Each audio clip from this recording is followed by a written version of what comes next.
사랑하는 형제자매 여러분, 오늘 이 자리에 함께하신 모든 분들의 삶에 하나님의 크신 은혜와 평강이 가득하기를 소망합니다. 우리가 함께 나눌 이 말씀이 여러분의 영혼에 깊은 울림을 주고 삶의 방향을 밝히는 등불이 되기를 기도합니다. 말씀을 듣기 전 잠시 시간을 내어 구독과 알림 설정을 눌러주시면 감사하겠습니다.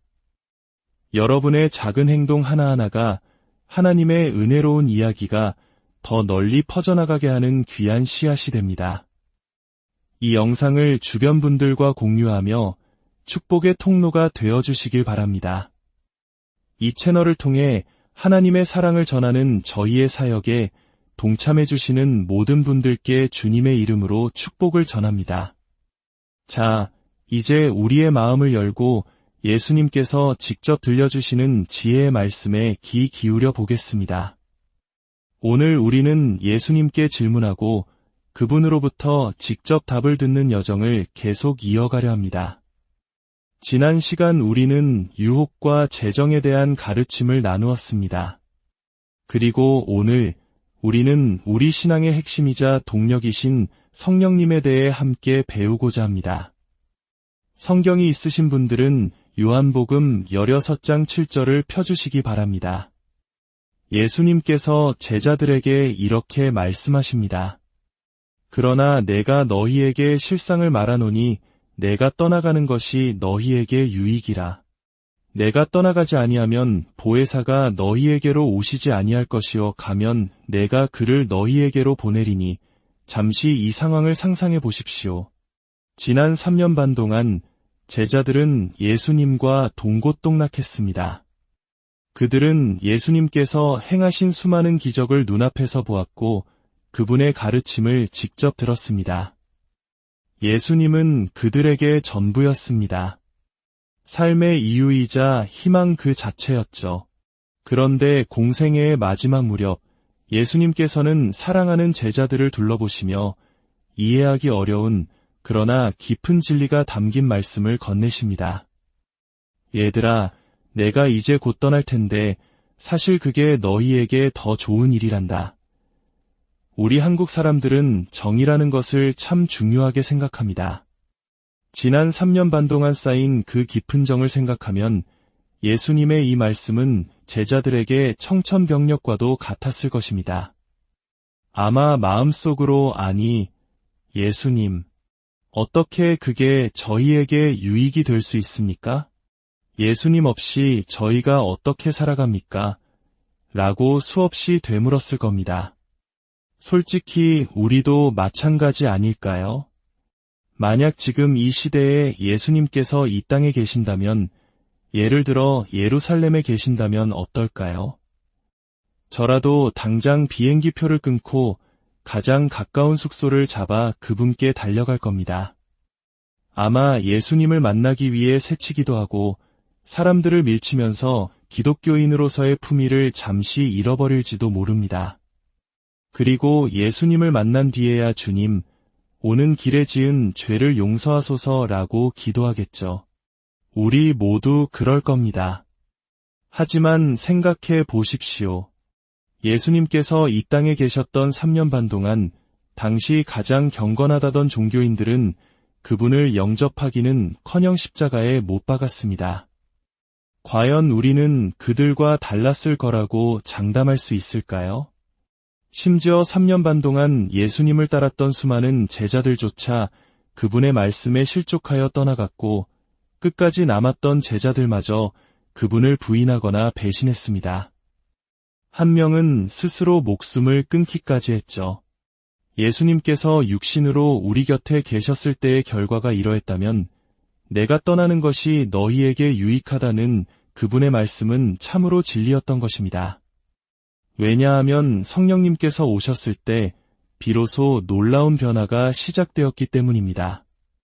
사도행전은 그 생생한 증거입니다. 겁쟁이였던 제자들이 담대한 복음의 증인으로 변화했습니다.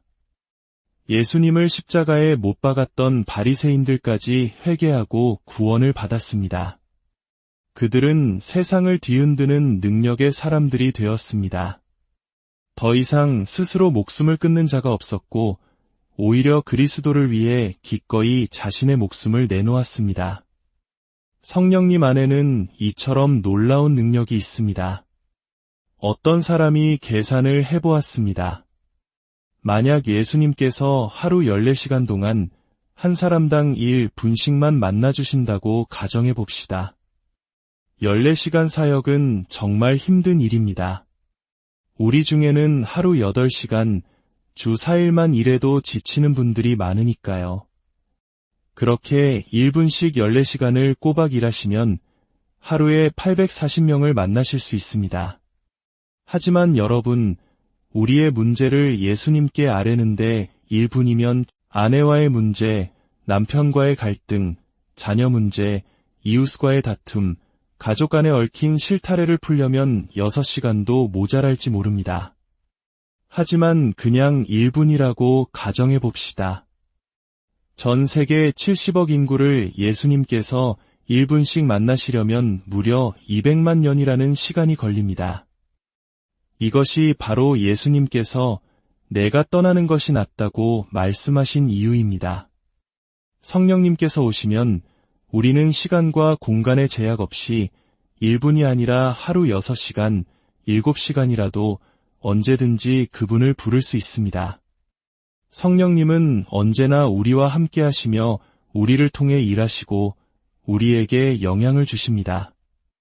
예수님께서는 성령이 임하시면 너희가 나보다 더 큰 일도 하리라고 말씀하셨습니다. 왜냐하면 그 일은 더 이상 한 사람을 통해서가 아니라 성령을 모신 수많은 사람들을 통해 이루어지기 때문입니다. 오늘날에도 하나님은 이 세상에서 쉬지 않고 일하고 계십니다. 그래서 사도행전은 아멘으로 끝나지 않습니다. 성령의 행전은 바로 당신과 저, 그리고 이 땅의 교회를 통해 지금도 계속 쓰여지고 있기 때문입니다.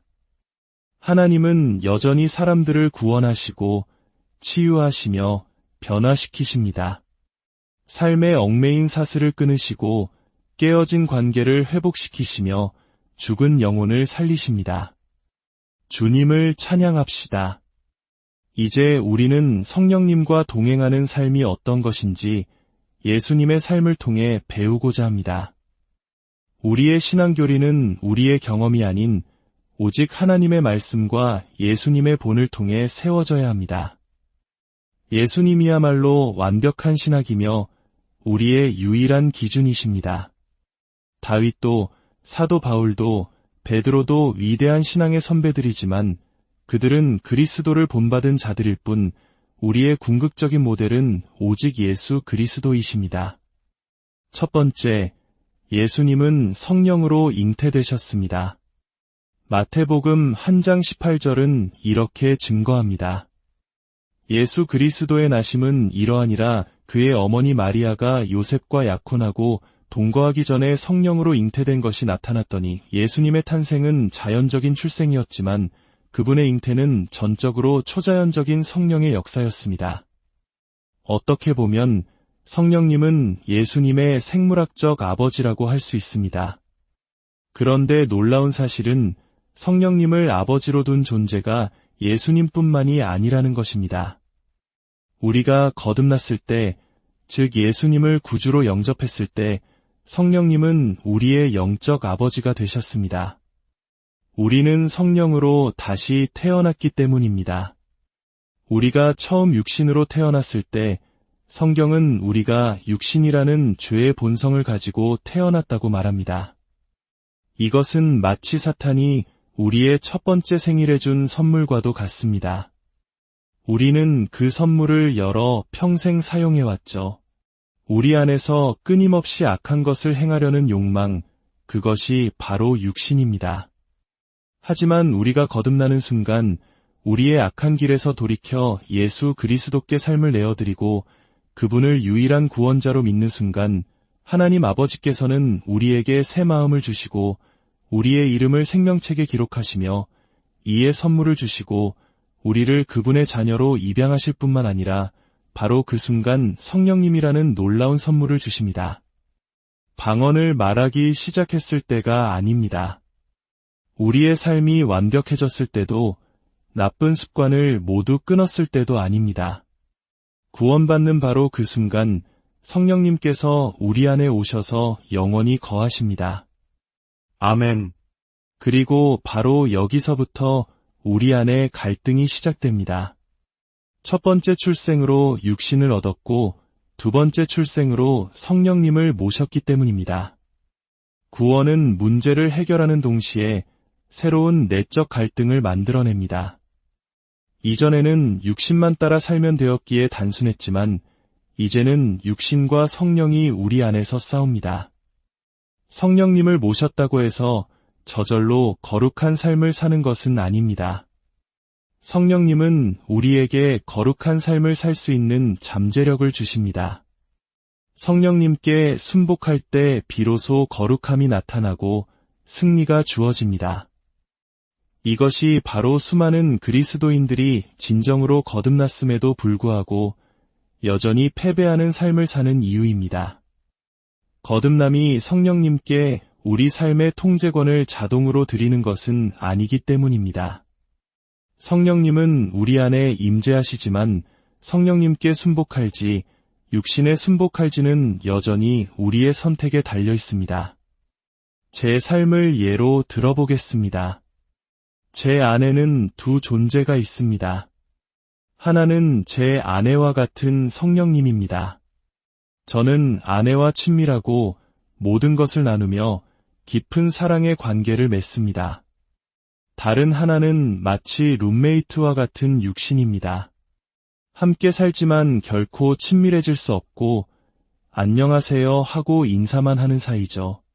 우리는 육신을 없앨 수는 없습니다. 매일 십자가에 못 박아도 다음 날이면 다시 살아납니다. 우리가 이 땅에 사는 동안 육신은 항상 그 자리에 있을 겁니다. 우리가 배워야 할 것은 육신과 친밀하게 지내지 않는 법입니다. 문제는 많은 그리스도인들이 성령님을 룸메이트처럼 여기고 오히려 육신과 더 친밀한 관계를 맺고 있다는 것입니다. 그러면서 차에 기독교 스티커를 붙이고 교회에 출석하고 심지어 방언을 말하면 저절로 승리하는 삶을 살게 될 것이라 착각합니다. 하지만 진정한 승리는 당신이 누구와 동침하는지, 즉 누구와 친밀한 관계를 맺고 있는지에 달려 있습니다. 성령님을 모시는 것도 위대한 일이지만 성령님께서 당신을 온전히 소유하실 때 그것이 최고의 삶입니다. 아멘. 우리가 육신으로 태어날 때 두 다리를 가지고 태어났습니다. 다리는 우리가 말을 배우는 것에 대한 보상으로 주어진 것이 아니라 창조주 하나님께서 주신 선물이었습니다. 하지만 그 다리로 걷는 법을 배우는 데에는 시간이 걸렸습니다. 연습과 인내, 넘어지고 일어서는 과정이 필요했죠. 우리 중 누구도 어머니의 뱃속에서 걸어 나오지 않았습니다.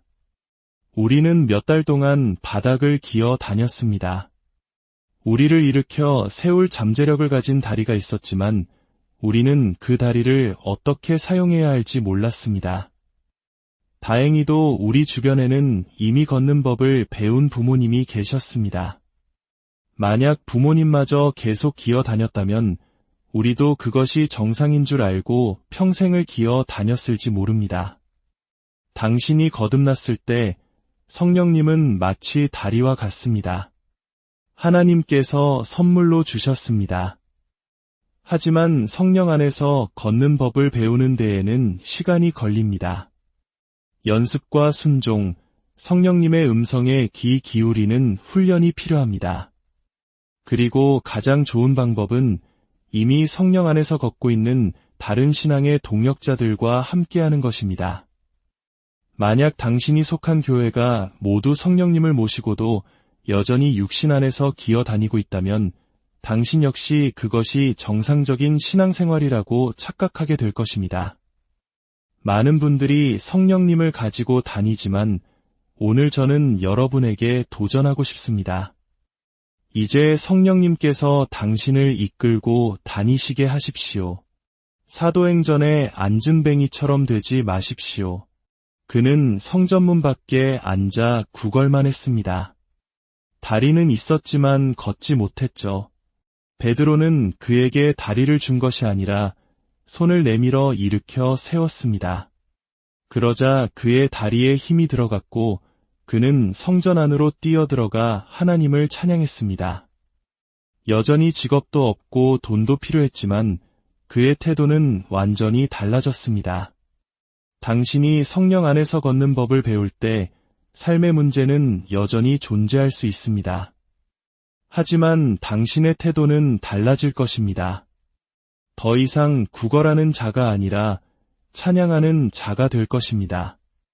우리는 구원을 통해 성령님을 받지만 순종을 통해 성령님께서 우리를 온전히 소유하십니다. 육신 대신 성령님께 순종하는 삶을 살 때 그분은 우리를 인도하시고 우리를 채우시며 우리는 그분 안에서 걷게 됩니다. 어떤 사람에게 성령님은 교리일 뿐이지만 당신에게는 가장 친한 친구가 될 수 있습니다. 어떤 이는 성령님을 삼위일체의 제3이라고만 알지만 당신은 나는 오늘 아침에도 그분과 대화했습니다. 그분은 나의 친구이십니다. 라고 고백하게 될 것입니다. 성령님은 우리 안에 거하시기 위해 오셨습니다. 단지 위대하고 전능하신 분으로만 머무는 것이 아니라 우리와 가장 가까운 곳에서 함께 하시기 위해서입니다. 성령님은 어떤 힘이나 현상이 아니라 인격체이심을 기억해야 합니다.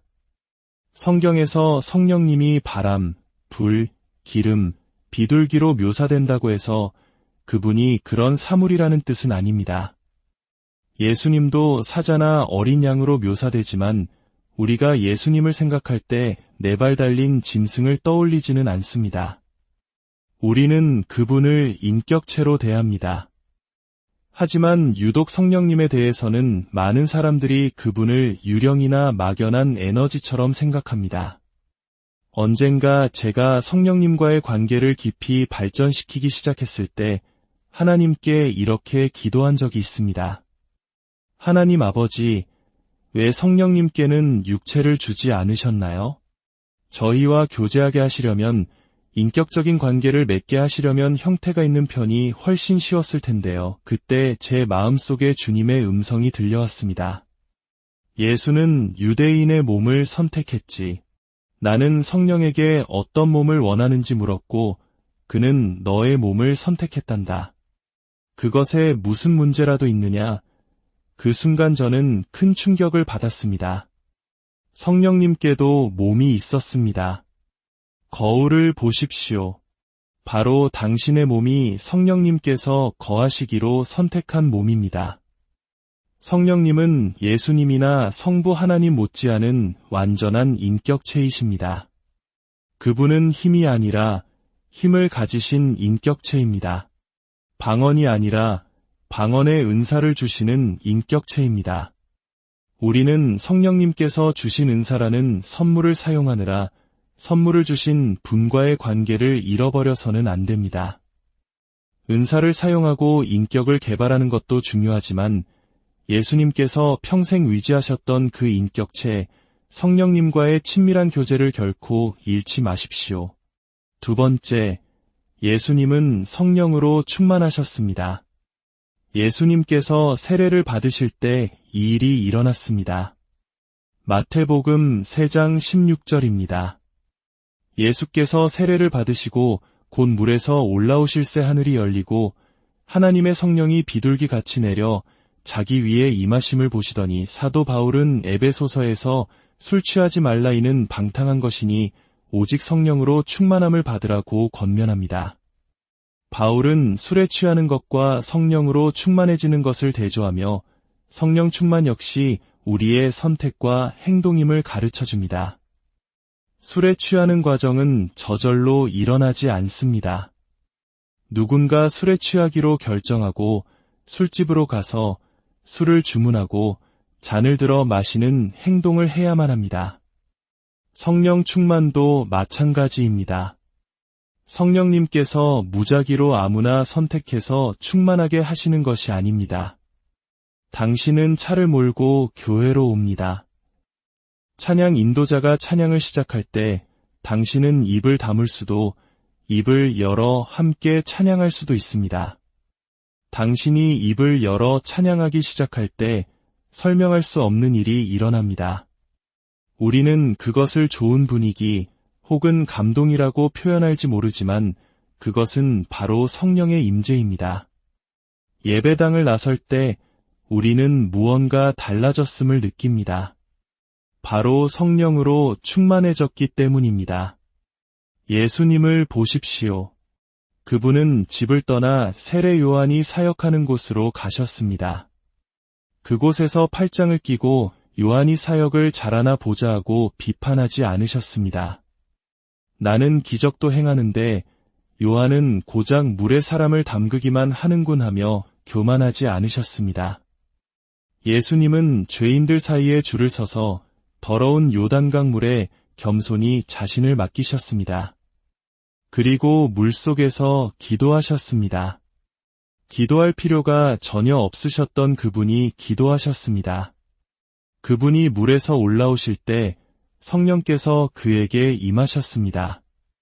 성령 충만은 하나님께서 일하시는 곳에 머물고 그분의 말씀에 순종하며 끊임없이 기도할 때 일어납니다. 많은 분들이 영적 공허함으로 힘들어합니다.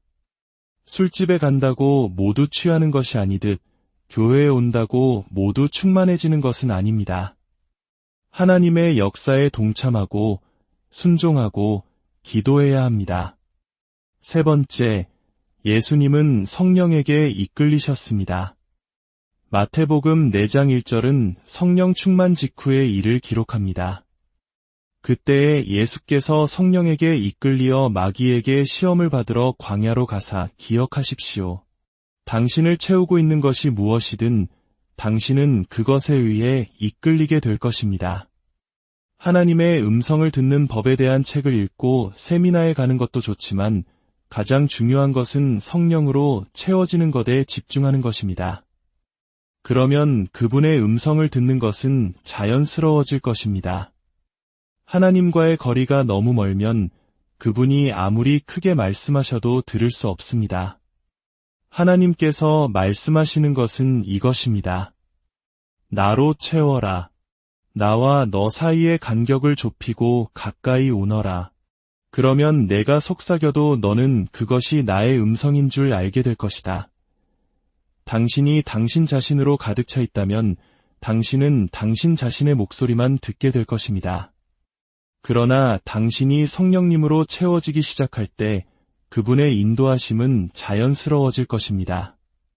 성령의 인도하심은 때로 우리를 광야로 이끕니다. 하나님께서 우리에게 말씀하시기 시작할 때 그것은 항상 옆집 이웃의 문제에 대한 것이 아닐 수 있습니다. 오히려 내가 먼저 부모님께 순종하여라 또는 내 배우자에게 정직하여라와 같이 우리의 육신을 죽이는 말씀일 수 있습니다. 그러나 그 길은 항상 우리를 더 큰 하나님의 임재로 이끌 것입니다. 2006년 팜비치의 심장 전문의 크랜달 박사의 이야기입니다. 제프 마킨스라는 남자가 심장마비로 병원에 실려왔고 수술대 위에서 사망했습니다. 크랜달 박사와 의료진은 40분 동안 사투를 벌였지만 그를 살리지 못했고 결국 사망 선고를 내렸습니다.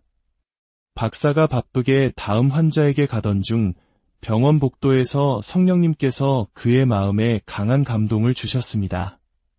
돌아가서 제프를 위해 기도하여라. 박사는 의사이자 과학자였습니다. 죽은 자를 위해 기도해 본 경험이 없었죠. 그는 나는 바쁘고 여긴 기도실이 아니라 병원이야.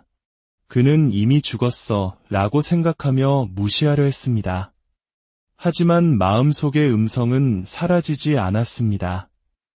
평소 하나님과 동행하는 삶을 살았던 그는 결국 순종하기로 결심하고 돌아가 제프의 시신에 손을 얹고 기도했습니다. 주님, 이 사람이 주님을 알지 못했다면 그를 다시 살려주십시오. 그리고 간호사에게 다시 전기 충격을 가하라고 지시했습니다. 간호사들이 망설이자 그는 단호하게 말했고 그들이 전기 충격을 가하는 순간 제프의 심장이 완벽하게 다시 뛰기 시작했습니다. 놀랍게도 그는 아무런 뇌 손상 없이 회복되었고 나중에 자신이 지옥에 갔다가 하나님의 자비로 다시 살아 돌아왔다고 간증했습니다. 만약 크랜달 박사가 바쁜 일정 속에서 성령의 감동에 순종하지 않았다면 제프는 영원히 지옥에 머물렀을 것입니다. 성령의 인도하심은 당신과 당신 주변 사람들의 생명을 구합니다. 네 번째, 예수님은 성령으로 강건해지셨습니다. 광야에서 사탄이 예수님을 시험했을 때 예수님은 기록되었으되 사람이 떡으로만 살 것이 아니요 하나님의 입으로부터 나오는 모든 말씀으로 살 것이라고 대답하셨습니다. 광야에서는 성령의 임재가 느껴지지 않을 수 있습니다. 혼란과 유혹, 상실감만이 가득할 수 있습니다. 우리는 종종 영적인 산 정상에서의 뜨거운 경험이 사라지고 광야에 들어서면 낙심합니다. 성령님, 어디 계십니까? 저를 버리셨나요? 라고 외치지만 성령님은 침묵하시는 것 같습니다. 하나님께서 침묵하실 때, 그분의 임재가 느껴지지 않을 때 우리는 어떻게 해야 할까요? 예수님은 과거의 경험에 의지하지 않으셨습니다. 그분은 기록된 말씀에 의지하셨습니다. 당신의 가장 힘든 날, 하나님의 임재가 느껴지지 않을 때 살아계신 하나님의 영은 당신이 좋아하는 찬양 속에 있지 않을 수 있습니다. 그분은 당신이 붙드는 말씀 속에 계십니다. 당신의 감정을 뒤로하고 내 구속주께서 살아계심을 내가 아노라. 이 또한 지나가리라 라고 선포하며 말씀 위에 굳게 설 때 당신은 승리할 것입니다. 성령의 감동이 더 이상 느껴지지 않을 때는 거룩한 말씀으로 당신 자신을 먹이십시오. 말씀이 당신에게 다시 말씀하시기 시작할 때까지 말입니다. 사랑하는 여러분, 예수님의 삶은 우리에게 성령님과 동행하는 삶의 완벽한 모델을 보여줍니다. 성령으로 태어나고 성령으로 충만하며 성령의 인도함을 받고 성령의 말씀으로 강건해지는 삶. 이것이 바로 하나님께서 우리 모두에게 원하시는 삶입니다. 이제 함께 기도하겠습니다. 하나님 아버지, 우리에게 보혜사 성령님을 보내주시니 감사합니다. 예수님, 우리에게 성령님을 소개해 주시고 성령으로 세례를 주시는 분이심을 믿습니다. 주님, 우리의 멘토, 동반자, 돕는 자, 이로자, 그리고 친구이신 성령님과 함께 걷고 살아가는 법을 가르쳐 주옵소서. 성령이여, 제 마음을 이끄시어 오직 거룩한 것만을 사랑하게 하소서. 성령이여, 제 안에서 행하시어 저의 모든 행실 또한 거룩하게 하소서. 성령이여, 제 안에 숨 쉬시어 저의 모든 생각이 거룩하게 하소서. 성령이여, 저를 강하게 하시어 모든 거룩한 것을 지키게 하소서. 성령이여, 저를 지키시어 제가 항상 거룩하게 하소서. 성령이여, 저를 인도하시어 제가 언제나 주님 보시기에 옳은 일을 행하게 하소서. 혹시 지금 영적인 메마름과 광야를 지나고 계신 분이 있다면 마음을 열고 기도하십시오. 성령님, 제게는 당신이 필요합니다. 저를 채워주소서. 이제 우리 몸의 질병과 아픔을 위해 기도하겠습니다. 우리의 몸은 성령님이 거하시는 성전입니다. 하나님께서는 우리 몸의 작은 아픔 하나하나에도 관심을 기울이십니다. 믿음으로 아픈 곳에 손을 얹고 함께 기도합시다. 나의 몸은 성령의 전입니다. 나의 몸은 질병을 위한 곳이 아닙니다. 성령이여, 나의 연약함과 고통의 모든 영역에 치유를 가져오소서. 예수 그리스도의 이름으로 기도합니다. 아버지 하나님, 지금 이 시간 허리의 통증으로 고통받는 모든 이들을 치유하여 주옵소서. 어깨의 부상이 낫게 하시고 위장의 문제가 해결되며 관절의 통증이 사라지게 하옵소서.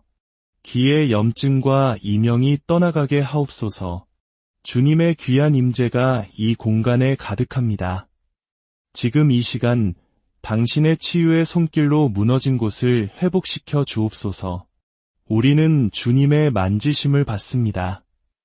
예수님의 이름으로 기도합니다. 아멘. 여러분의 삶의 모든 걸음마다 성령님의 임재와 인도하심이 함께하시기를 예수 그리스도의 이름으로 축복하고 기도합니다.